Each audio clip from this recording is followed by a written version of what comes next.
It is good to give thanks to the Lord, to sing praises to the Most High. It is good to proclaim your unfailing love in the morning,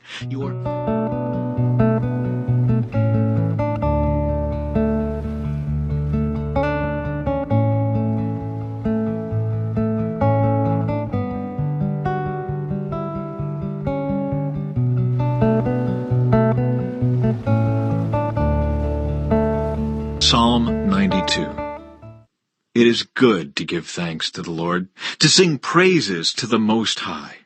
It is good to proclaim your unfailing love in the morning, your faithfulness in the evening, accompanied by the 10-stringed harp and the melody of the lyre. You thrill me, Lord, with all you have done for me. I sing for joy because of what you have done. O Lord, what great works you do, and how deep are your thoughts. Only a simpleton would not know, and only a fool would not understand this. Though the wicked sprout like weeds, and evildoers flourish, they will be destroyed forever. But you, O Lord, will be exalted forever. Your enemies, Lord, will surely perish. All evildoers will be scattered. But you have made me as strong as a wild ox. You have anointed me with the finest oil. My eyes have seen the downfall of my enemies. My ears have heard the defeat of my wicked opponents. But the godly will flourish like palm trees and grow strong like the cedars of Lebanon. For they are transplanted to the Lord's own house. They flourish in the courts of our God. Even in old age they will still produce fruit. They will remain vital and green. They will declare, "The Lord is just. He is my rock. There is no evil in him." Chapter 3. Paul and Apollos, servants of Christ. Dear brothers and sisters, when I was with you, I couldn't talk to you as I would to spiritual people. I had to talk as though you belonged to this world, or as though you were infants in the Christian life. I had to feed you with milk, not with solid food, because you weren't ready for anything stronger. And you still aren't ready, for you are still controlled by your sinful nature. You are jealous of one another and quarrel with each other. Doesn't that prove you are controlled by your sinful nature? Aren't you living like people of the world? When one of you says, "I am a follower of Paul," and another says, "I follow Apollos," aren't you acting just like people of the world? After all, who is Apollos? Who is Paul? We are only God's servants through whom you believed the good news. Each of us did the work the Lord gave us. I planted the seed in your hearts, and Apollos watered it. But it was God who made it grow. It's not important who does the planting or who does the watering. What's important is that God makes the seed grow. The one who plants and the one who waters work together with the same purpose, and both will be rewarded for their own hard work. For we are both God's workers, and you are God's field. You are God's building. Because of God's grace to me, I have laid the foundation like an expert builder. Now others are building on it. But whoever is building on this foundation must be very careful, for no one can lay any foundation other than the one we already have, Jesus Christ. Anyone who builds on that foundation may use a variety of materials: gold, silver, jewels, wood, hay, or straw. But on the judgment day, fire will reveal what kind of work each builder has done. The fire will show if a person's work has any value. If the work survives, that builder will receive a reward. But if the work is burned up, the builder will suffer great loss. The builder will be saved, but like someone barely escaping through a wall of flames. Don't you realize that all of you together are the temple of God, and that the Spirit of God lives in you? God will destroy anyone who destroys this temple, for God's temple is holy, and you are that temple. Stop deceiving yourselves. If you think you are wise by this world's standards, you need to become a fool to be truly wise. For the wisdom of this world is foolishness to God. As the Scriptures say, He traps the wise in the snare of their own cleverness. And again, the Lord knows the thoughts of the wise. He knows they are worthless. So don't boast about following a particular human leader, for everything belongs to you, whether Paul or Apollos or Peter or the world or life and death or the present and the future. Everything belongs to you, and you belong to Christ, and Christ belongs to God.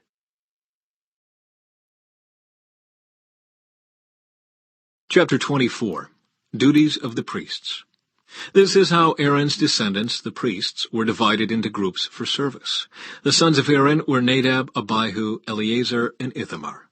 But Nadab and Abihu died before their father, and they had no sons. So only Eleazar and Ithamar were left to carry on as priests.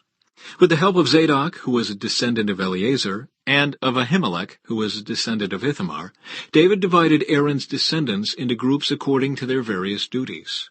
Eleazar's descendants were divided into 16 groups and Ithamar's into 8, for there were more family leaders among the descendants of Eleazar. All tasks were assigned to the various groups by means of sacred lots, so that no preference would be shown, for there were many qualified officials serving God in the sanctuary from among the descendants of both Eleazar and Ithamar. Shemaiah, son of Nethanel, a Levite, acted as secretary and wrote down the names and assignments in the presence of the king, the officials, Zadok the priest, Ahimelech, son of Abiathar, and the family leaders of the priests and Levites. The descendants of Eleazar and Ithamar took turns casting lots. The first lot fell to Jehoiarib. The second lot fell to Jedaiah. The third lot fell to Haram. The fourth lot fell to Seorim. The fifth lot fell to Malchijah. The sixth lot fell to Mijamin. The seventh lot fell to Hakos. The eighth lot fell to Abijah. The ninth lot fell to Jeshua. The 10th lot fell to Shechaniah. The 11th lot fell to Eliashib.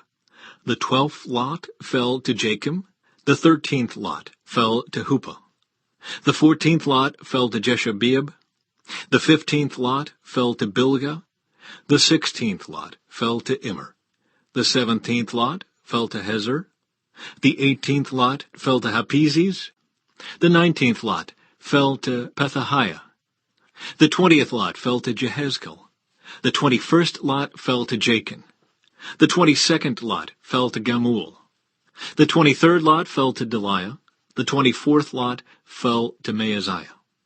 Each group carried out its appointed duties in the house of the Lord according to the procedures established by their ancestor Aaron in obedience to the commands of the Lord, the God of Israel. Family leaders among the Levites. These were the other family leaders descended from Levi. From the descendants of Amram, the leader was Shebuel. From the descendants of Shebuel, the leader was Jediah. From the descendants of Rehabiah, the leader was Ishiah. From the descendants of Izhar, the leader was Shelemith. From the descendants of Shelemith, the leader was Jahath. From the descendants of Hebron, Jeriah was the leader. Amariah was second, Jehaziel was third, and Jekameam was fourth. From the descendants of Uzziel, the leader was Micah. From the descendants of Micah, the leader was Shemer, along with Ishiah, the brother of Micah. From the descendants of Ishiah, the leader was Zechariah.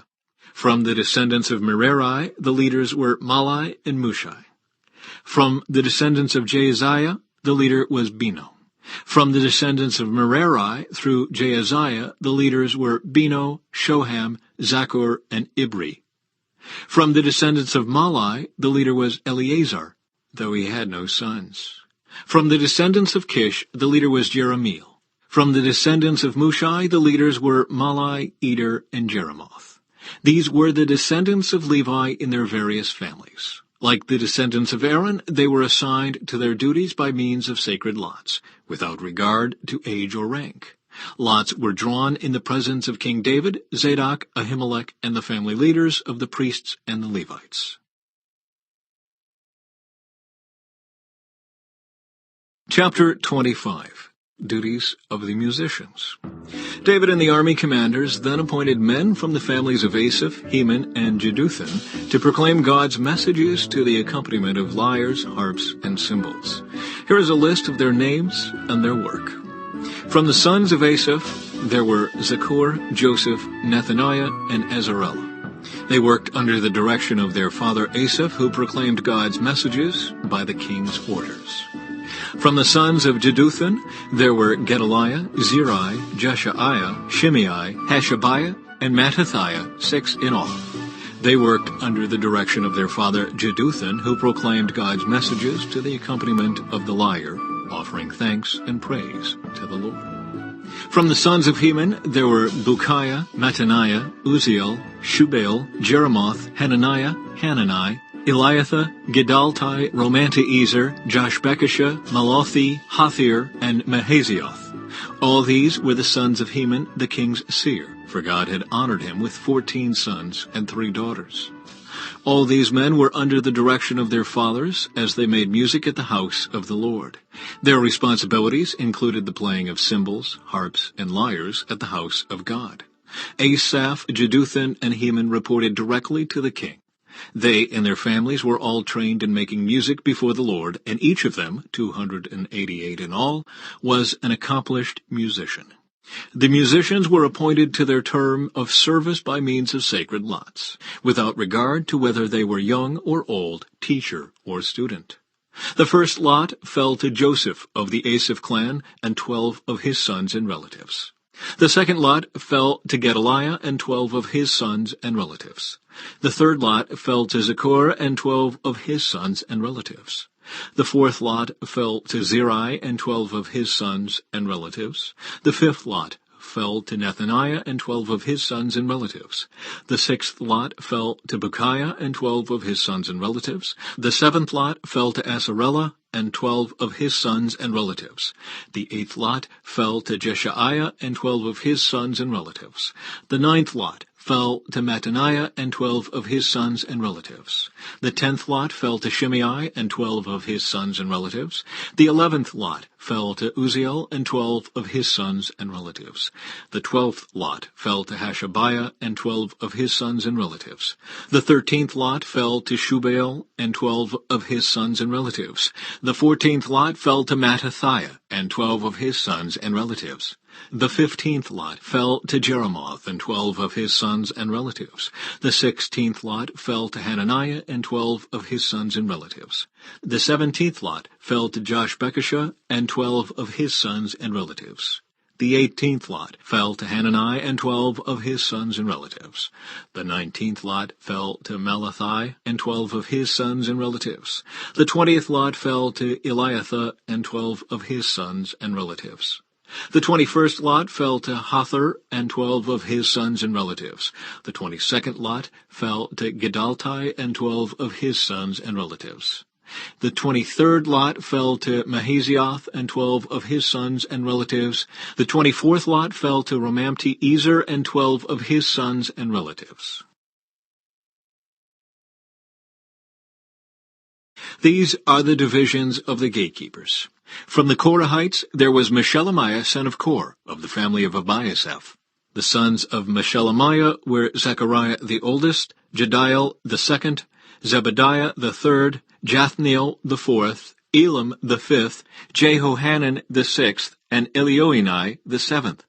The sons of Obed-Edom, also gatekeepers, were Shemaiah the oldest, Jehozabad the second, Joah the third, Sakor the fourth, Nethanel the fifth, Amiel the sixth, Issachar the seventh, and Peulethai the eighth. God had richly blessed Obed-Edom. Obed-Edom's son Shemaiah had sons with great ability, who earned positions of great authority in the clan. Their names were Othni, Raphael, Obed, and Elzabad. Their relatives Elihu and Semachiah were also very capable men. All of these descendants of Obed-Edom, including their sons and grandsons, 62 of them in all, were very capable men, well qualified for their work. Meshelemiah's 18 sons and relatives were also very capable men. Hosa of the Merari clan appointed Shimri as the leader among his sons, though he was not the oldest. His other sons included Hilkiah the second, Tebaliah the third, and Zechariah the fourth. Hosa's sons and relatives, who served as gatekeepers, numbered 13 in all. These divisions of the gatekeepers were named for their family leaders, and like the other Levites, they served at the house of the Lord. They were assigned by families for guard duty at the various gates, without regard to age or training, for it was all decided by means of sacred lots. The responsibility for the east gate went to Meshelemiah and his group. The north gate was assigned to his son Zechariah, a man of unusual wisdom. The south gate went to Obed-Edom, and his sons were put in charge of the storehouse. Shuppam and Hosa were assigned the west gate and the gateway leading up to the temple. Guard duties were divided evenly. 6 Levites were assigned each day to the east gate, 4 to the north gate, 4 to the south gate, and 2 pairs at the storehouse. 6 were assigned each day to the west gate, 4 to the gateway leading up to the temple, and 2 to the courtyard. These were the divisions of the gatekeepers from the clans of Korah and Merari.